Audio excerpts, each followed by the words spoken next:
we're seeing now as a society in the healthcare model is, in my parents' age, it was all about popping a pill, and there was a solution to everything. And now it's more of a model where we are able to thrive. We're no longer in the survival system. We're in a thriving system. So we're actually looking at what can we do to take better care of ourselves?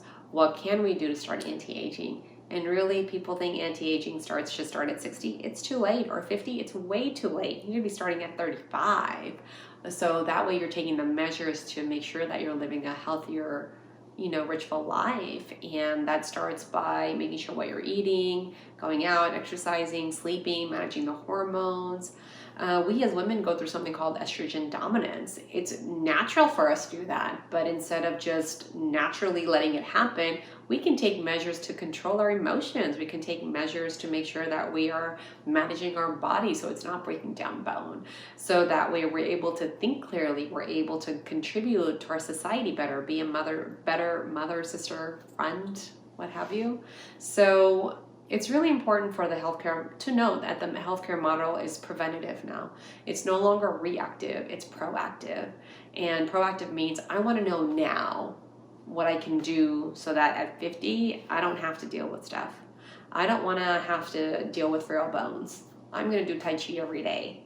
I'm going to make sure I get up at 5 o'clock so that I can make my lunch, and so that I know that when I'm 80, I can walk and I'm not going to be hunchbacked.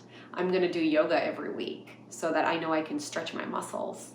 Because there's one thing that's really obvious for all of us, right? We're all going to die at some point. It's a given. What we can do is really make sense of how we're going to go.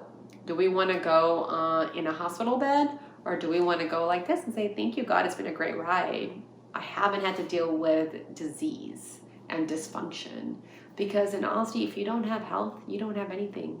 It is the one area of your life that impacts everything. It does not matter how much money you have, does not matter how many relationships you have. If you don't have health, you can't enjoy any of it. Yeah.